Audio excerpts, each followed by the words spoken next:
Hello and welcome to this week's second to last episode of 2023. Future of XYZ today is super happy to have the amazing Chris Deavers with us speaking about an important topic for end of year and future year reflections, the future of bravery. Chris, welcome to Future of XYZ. Thank you, Lisa. It's great to be here. Well, it's great to have you here. I mean, you have a lot of experience. I mean, you have 2 degrees, including one in animation from Brigham Young in your home state of Utah, even though you're now in California. You obviously were a senior HR executive, both at Apple and at Disney during the Pixar years. You've consulted with many of the Fortune 500 companies. You've co-founded a leadership consultancy largely for creatives and executives. You co-host a podcast. And you both most recently, literally like 2 days ago, released a new book that you co-authored with your founder at BraveCore, your consultancy, called Brave Together. So that's why we're talking about the future of bravery. First of all, congratulations. McGraw-Hill is no joke as a publisher. But as you think about bravery as a topic in light of this book that you've just published, what does it mean to you? How do you define it?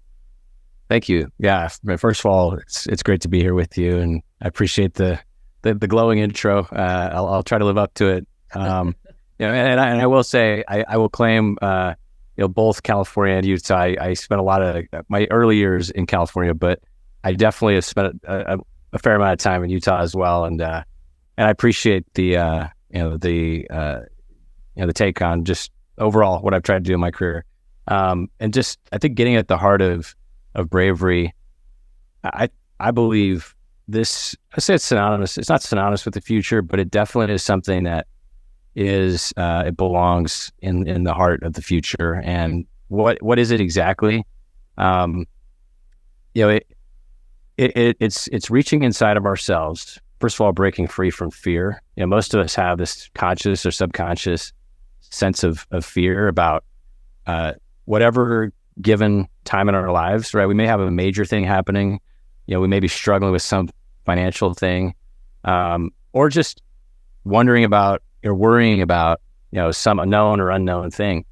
And bravery is just taking a step out of that. It's taking the step out of, mulling over or worrying or trying to, kind of stay in that place of, fear. I think it's just first breaking out of that. It's in a world that's as chaotic as one could imagine it being, and much less now adding the holidays onto it.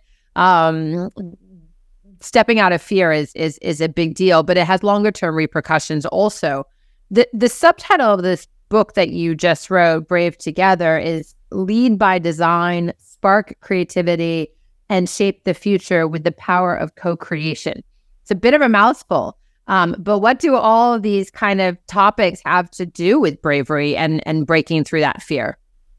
Yeah. So, when we look at breaking out of fear, the process usually it leads us to braving, right, or being brave. And I think we're blessed at a time to see opportunity in a lot of places. At least many of us. There are still parts of the world that people, struggle more than others with some of the basics, but by and large, we have the opportunity to pursue dreams and try to accomplish things that we haven't done before, big ideas, and that's being brave, right? And I think especially in the Western world, we've been encouraged to pursue those things, and sometimes with just pure hustle, work harder, work smarter, and those are, I think those are good things because they're moving us forward and getting us out of the fear and being brave. But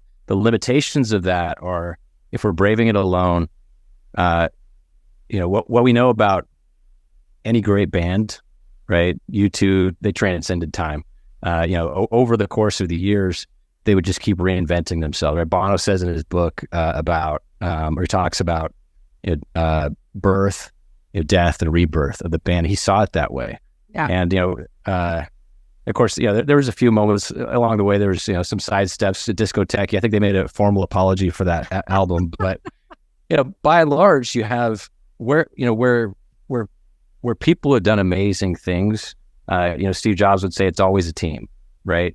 And great sports teams, right? The Warriors, when they're having their better years, have been a team, right? And it usually also shows up to some degree very selfless, right? Or very connected, and about others as well. And that, we believe, is the future, right? Which is being brave together. And so the elements of that are, doing it by design as leaders. Creativity has a big part of that. We ask ourselves, or so Ken Robinson, right, one of the most viewed TED Talks of all time, do schools kill creativity? Well, we would ask a similar question, which is really, why do businesses kill creativity? We don't have to ask if they do or don't. We know they have, for a while. Right. And yet that's so innate in us, right? We have an identity to be creative.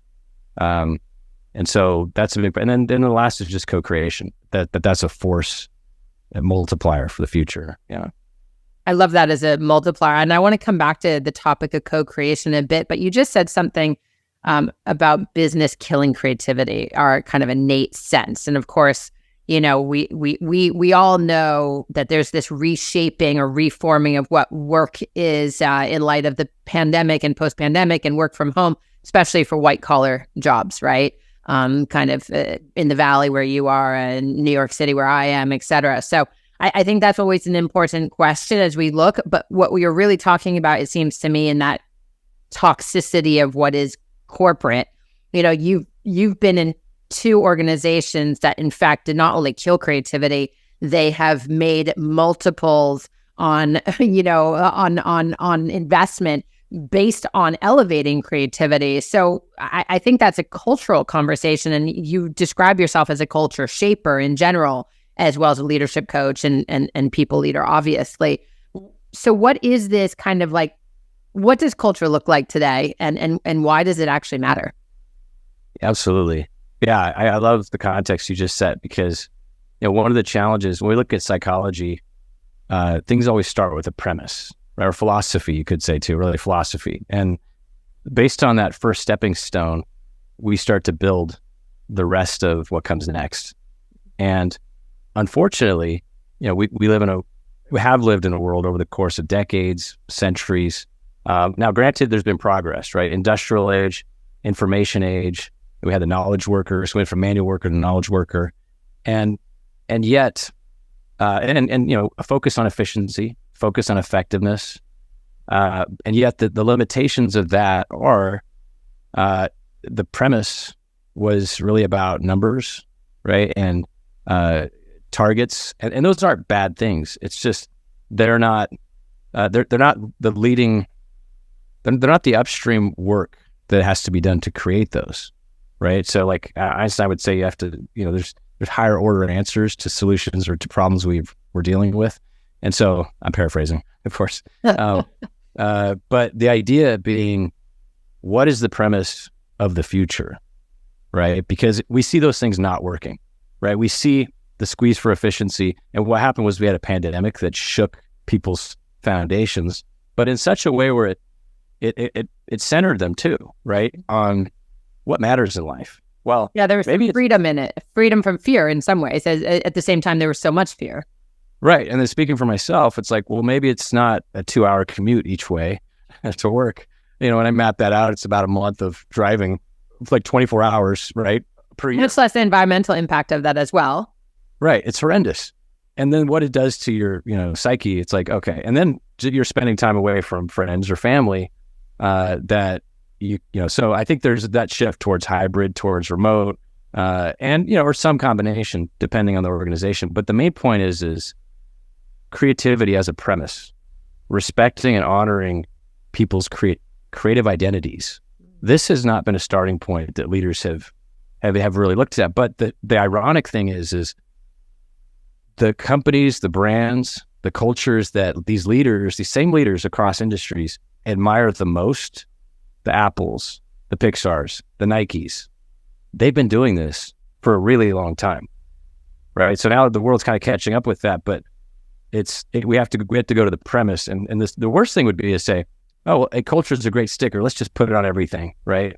It's like, no, it's not a sticker. Right. It's something really deeply embedded. That is, to your point, it's philosophical. Right. And design and creativity, these should be the heartbeat. I mean, what did Steve Jobs do when he got back to Apple? He put the design team, right? Johnny Ive and, the Jedi, Evans, all these people that, and they weren't very many. It was a small team, right? About 20, give or take. And they fit around a table. That was the philosophy. But you could feel their presence. They were reverenced. But more than anything, it was the spirit of design that was and it's to this day, right? It's reverenced at Apple. That's true at Disney with Imagineers. Nike has their designers, and so I think those are some things we say, well, wow, they're doing it, but they're also, even engineers are thinking from a more design centric approach in those places, and that helps a lot. It sparks something. I've recently taken on this role as managing director of IF Design, which runs one of the world's most prestigious design awards. And we were doing listen and learns recently, and the former CEO of Reebok, in this room of very high-powered designers, said something that really struck me, which is, you guys are the ones that make it so that we have any business to do. Without design, there's nothing to sell. And I think, again, elevating design to the center of a culture, to the creativity at the center of a corporate culture is a unique philosophy in many, many organizations today. But I think you're right that everyone's having to kind of flex those muscles if they want to survive and thrive. Definitely. I just saw there's a Facebook reel video, Kevin O'Leary from Shark Tank, which, Shark Tank, take it as you will. I'm more of a believer in dolphins. They're more collaborative and cooperative.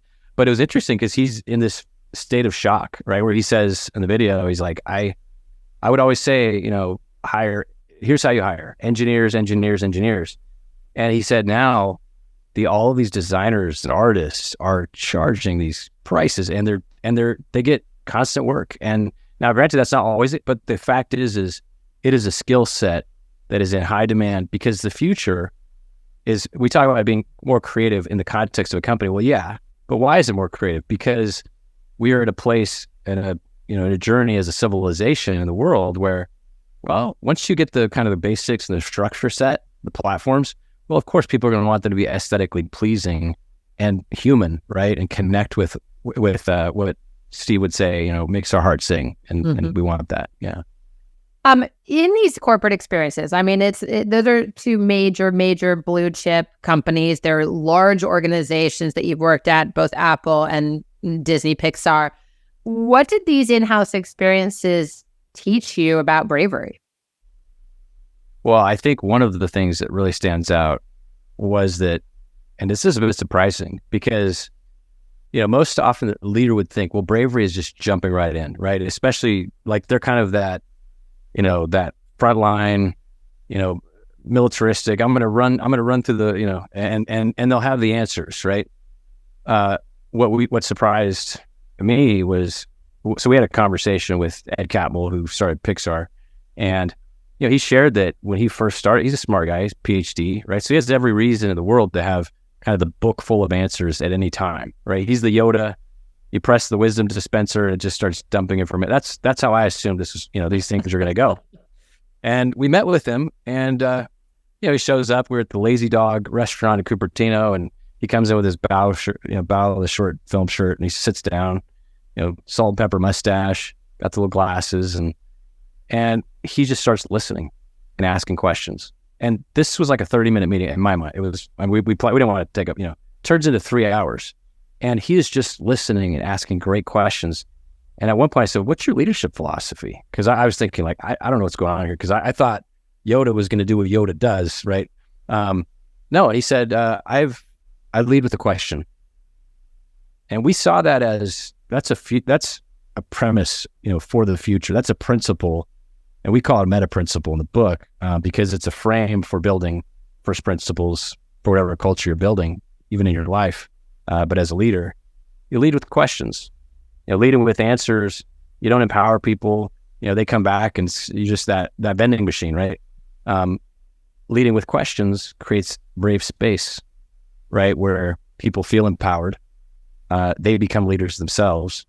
And this is what's happened, right, with their culture. They have a culture of brain trust, and it's just, it works very well. I think it's interesting. You have your podcast is actually called that, Lead with Question. It's premised in the curiosity that I have, which is how Future of XYZ came along, which is like, let's talk about a subject, and dive deep with the subject matter experts. So I think there's a lot to it. What are kind of, if we think about as we move in the last kind of few minutes, 5 minutes or so to the future, what are the most important lessons that you took away from this as concerns, where the world needs to go? Yeah, absolutely. I think in the context of, again, being brave, it's created, we talk about safe spaces and those are good. Brave spaces, I think, are those where, first of all, I'd say safe space would be, hey, it's pathos. It's, we get to show up with our hearts as well as our minds. Brave space is we're doing those things, heart, mind, but also principles. So we're aligning on these things that are timeless. And, there's something about, we get in the state of flow, right? Any of us do art or design, or even, writing or a sport or skiing, which I don't do very well. So I don't get in a state of flow there. I'm just crashing down the mountain. But for those that do, when you get in a state of flow, you feel something and you're outside. What happens is you step outside of time. And that's a powerful thing. And in work, we have not tapped it. This is untapped territory. When we see the great teams playing, they look like they're almost one being, like a flock of birds, right? The Navy SEALs, they talk about this flow. It's a shared flow, really. And they don't know how to hire for it. They don't know how to explain it. It's just like, okay, everybody is just moving like one. And so in our work, this is something I think we've discovered, with BraveCore and in this book, Brave Together, is there is so much potential to shape the future in a co-creative way when we are in this state of shared flow. And why not in meetings, right? Why not show up and have kind of your building blocks in mind, and then with the magic, revelation happens, right? Something that wasn't there before. So it's not just an agenda exchange or just sharing tasks. It's creating something inspirational that can emerge, and that's what happens in the best cultures. So I'm really encouraged by that. I think in so many contexts, that could really make a difference in the world. You just were talking about the fact that, like, even someone like the Navy SEAL doesn't totally know how to hire to get this group flow, if you will. I think one of the things that's really interesting is, like, bravery is a character trait, right? I mean, like courage. In this crazy, chaotic, often seemingly collapsing world, it's probably more important than ever that more people have this character trait. Is there a way that you can teach or train or hone bravery? Like, is it possible? And if so, yes. How? Yes. I love that question. So the paradox is, I think we go down back to the path of traditional methods, optimization of brave or braving it alone would say, well, you just keep grinding and hustling and doing those things. But, watch after you turn the dial and get it to a certain hour, you can only get it so perfect, right? Until it's all right on the second. So that kind of maxes out. But the point of, like, what is beyond for us in this space of being brave, I think the answer really is going deeper to expand out further, right? We talk about meditation, transcendental prayer, whatever you want to do. And grounding, right, in nature, sound bath. I had an experience with one of those, and it blew my mind, right? I felt like I got decluttered psychologically. There's these things that will bring us into our core, but also specifically about, whatever challenges or pain that's just been harboring there. And we've had a lot of pain collectively. We're talking, global culture or United States or other places. There's been a lot of pain, and individually there's been pain for people. And so, one of the ways to really expand our bravery is to turn that pain, and the world would say, well, no pain, no gain. But to me, that equation says, well, I got to go chasing pain. Really? I got enough pain for today and for now. But how do I convert that pain into power, right? That can fuel my future. And how do I do that collectively with others? And, things like forgiveness, right? These are powerful, right? You can, you want to be more powerful than you can ever imagine. Well, forgive somebody. Find that path to a higher kind of transcendent being. Viktor Frankl, who was in the Nazi death camps, he talks about, and he took it a step further, Maslow's hierarchy of needs. At one point, he said it needed a revision. He said, I missed this part that there's actually beyond self-actualization. And this is something that, we look across the zeitgeist and what people are doing out there. And I said, well, many people are in pursuit of self-actualization. But he would say, he said later, it deserved a revision. It should be self-transcendence. And Viktor Frankl echoed that. He said, that's where, the future really is. And I think, yes, so as we go deeper, we can start changing the world from within. And as we do, we'll have that, kind of influencer power to be more brave in the contexts that really matter to us and others. There's so much there. And I mean, I have two last questions, Chris, for you. I could unpack that last answer quite a ways, but we're in this kind of cusp, and some could argue we are past the cusp of AI, generative technologies starting to be our co-creators. And I think for now, at least, we still have that human plus AI being kind of the winning formula. Hopefully it stays that way.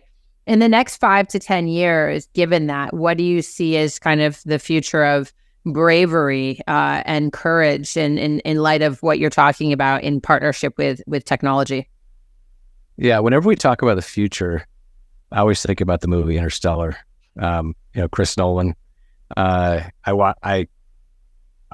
watch this movie regularly. I'll admit it. It may be an addiction, but the main point is and to go back to set some context for this, Matthew McConaughey, during an Academy Awards ceremony, about the time this movie came out, he said a young man had asked him, who are your mentors? And he assumed he's going to say, some big Hollywood name.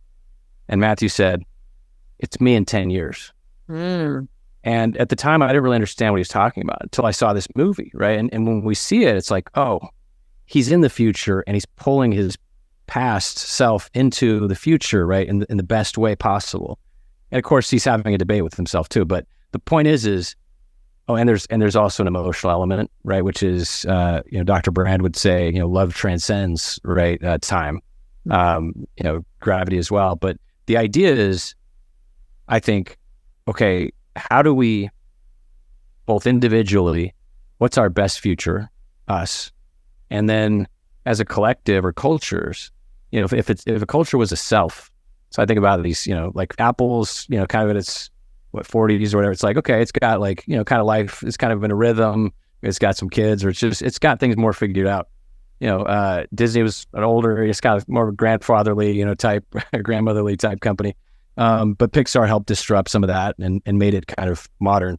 But you have cultures that could really benefit from a view of that future self. Say, what is that future self? And if we ask ourselves too, in the world itself more broadly, right? Like, what do we really want to see? I think Martin Luther King Jr. gave one of the best descriptions of that future. And what most people don't know about that story, right? That experience on the steps of the Lincoln Memorial was that this was a co-created moment. He came to the pulpit. He actually had some notes prepared, but as he's sitting before that, he spontaneously wrote some other notes that he actually ended up using. And as he started to get into this rhythm, there was a point in time, it's barely noticeable in the video, but you can hear a voice, a woman by the name of Mahalia Jackson, who's a gospel singer. And she was well known at the time on the Billboard charts for different songs. And she says at one point, and he's starting to kind of get settled, right, into a rhythm. And she says, Martin, tell him about the dream. Tell him about the dream. And that's when he goes into, I have it. I have a dream. And the dream the picture that he paints is both the real of the struggle that he and all of these people and collectively us were facing, but then the ideal future that's in some ways fulfilled, but it's still unfulfilled, right? But it's a bright, beautiful future filled with hope. And what does it require? The bridge from here to there? Well, it's to be brave. And the only way to do it is together. Wow. I'm going to close, Chris, because I think that's a pretty hopeful ending. But the former CEO of Best Buy, who now teaches at Harvard, wrote about this book. The leadership we need in the future is not about command and control or maximizing shareholder value. It's about inspiring hearts, unleashing human magic, and building purposeful organizations together. If, like I do, you believe this, you must read Brave Together, as you will find that is such a helpful guide on this journey. Thank you for sharing with us on Future of XYZ today what your thoughts are on bravery and why it's so important for our collective future. Thank you so much, Lisa. It's been great to be here. Well, everyone, the book came out on Tuesday, December 5th, 2023. You can find it wherever you order your favorite books. It's called Brave Together by Chris Deavers and Ian Clausen, his co-founder and co-author. For everyone watching, if you don't already know, you can listen to us anywhere you get your favorite podcast. And you can also watch this video on YouTube at our presenting partner, Rhode Island PBS, ripbs.org/XYZ. We look forward to seeing you in 2 weeks' time for our last episode of 2023, the 115th overall of Future of XYZ. Make sure to follow us on Instagram and leave us a 5-star review. Thank you again, Chris. Happy holidays and stay brave. Thank you. Thank you. You too.